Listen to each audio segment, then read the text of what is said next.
دي بقول لكم لو انتوا بتفهموا في السياسه وبتقروا تعرفوا ده مخطط بدا من سنه، وان الطرف الاصيل فيه الدوله اللي بتطلع منها القناه اياها.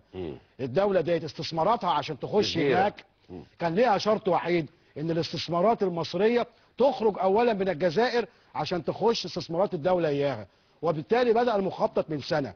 وراجعوا من شهر قبل المباراه زياره الامير بتاع الدوله ديت لعبد العزيز بوتفليقه في الجزائر، وتم ايه في الزياره؟ مش انتوا بتوع سياسه؟ ما تقروا الكلام ده وبعدين تعالوا اتكلموا معانا احنا بتوع رياضه. بالظبط. الحاجه الثانيه يا كابتن، اتفضل. لما انت بتقول دور وزاره الاعلام وهيئه الاستعلامات طبعا، لان هم ما كانوش فاضيين. ما كانوش فاضيين. وزير الاعلام انا عايز اعرف ايه هو، يعني ايه كلمه دور وزير الاعلام؟ انا اعرف لما حد يجي يقول لي وزاره الزراعه هدفها زياده المساحات الزراعيه وبتاع، حد يجي يقول لي ايه هو دور وزاره الاعلام؟ يعني ايه الدور اللي بتقوم بيه؟ نمره واحد. نمره اثنين، لان كمان برضو الاتحاد الاذاعه والتلفزيون واسامه الشيخ مشغولين بمحاربه الفضائيات. دي مشكله اخرى غريبه. كل همكم ازاي تمنعوا الفضائيات انها تذيع المباراه، وازاي تنتقم من الفضائيات لانها راحت اتعاقدت مع اتحاد الكوره على اذاعه المباريات الدوري من غير ما التلفزيون هو يتعاقد. فازاي ننتقم؟ بقى ده تفكيرهم وده شغلهم الشاغل. وزق كلمه الاعلام الخاص في جمله مفيده. فبدانا جمله مفيده. اللي بيحصل بقى دلوقتي ايه في القنوات، بعض القنوات العربيه يتكلموا عن الاعلام الخاص وكانه منفصل. اللي هو خد الموقف دوت. الاعلام الخاص اللي هو بالرغم من استاذ بنورات حديثك لما حصلت الازمه اتفتحت قنوات بين الاعلام المسمى بالاعلام الحكومي والقنوات الخاصه لتوحيد الموقف. بالظبط كده. ما انا اقول لك انت كنت عمال تحارب. النهارده كده احتاجته. النهارده على كلمه الاعلام الخاص اللي هم قعدوا يقولوها بعد القناه. لسه اول امبارح شايف قناه اسمها على راي مرتضى منصور اسمها المستقله وسماها المستغله. لان الراجل كان التونسي المقدم البرنامج مستضيف اشرف السعد. اشرف السعد اللي هربان بفلوسنا هناك في فلوس من مصر جاي يتكلم عن الشعب المصري وانه شعب مش عارف ايه وفي ناس جبانه بتاع الشعب المصري جبان. بقى الجبان هو اللي هرب بره مصر واخد فلوس مصر. احنا الشعب الجبان. وده الثاني المذيع بقى المعلق يقول لك اللي بيتكلم يقول لك ايه بيهدي. هو عامل حلقه تحت عنوان التهدئه. وبحذر اخواننا المصريين. هو اللي بيحذرنا.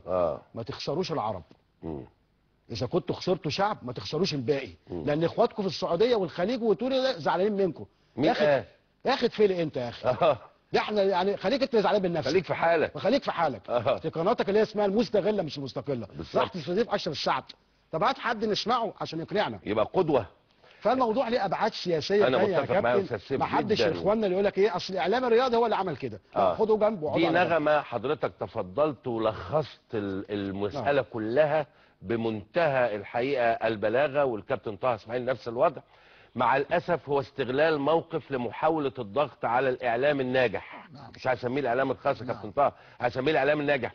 واتصور ان هناك بعض المسؤولين بيزجوا بكلمه الاعلام الخاص، بيزقوها عشان تطلع في بيان او تطلع في خبر او تطلع في توجه او تطلع في جورنال، لان هم عايزين باي شكل يقتلوا الاعلام الناجح. لكن لما جت الزنقه وجت القصه واحتدم الامر، فتحوا قنوات اتصال كامله مع هذه القنوات الناجحه عشان توجه الراي العام، لانه القدره في توجيه الراي العام موجود عند هذا الاعلام مع الاسف الشديد الحقيقه. وده امر انا بشكر حضراتهم جدا على توضيحه. انا كنت متحرج ان انا اقوله لان انا شايف نغمه وفي زق كلمه الاعلام، وزق طبعا من ناس مسؤوله. انا فاهم كويس قوي الجيم بيتلعب ازاي.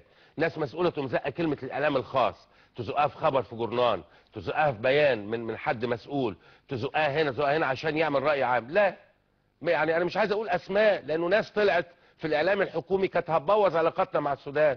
في الاعلام اذا كنا هنسمي بقى اعلام حكومي واعلام خاص، بالرغم ان احنا كلنا اعلام واحد واتفقنا على كده وقرينا الفاتحه مع بعض على كده عبر الهاتف مع مسؤولين كبار، ناس كانت هتبهدل الدنيا موجوده في الاعلام الحكومي. لكن احنا عيب نقول كده، احنا كلنا اعلام واحد. مش هنتكلم كتير في الموضوع. طيب انا عايز اقول ان انتهت مباراه الجونه وطلائع الجيش بالتعادل 1-1.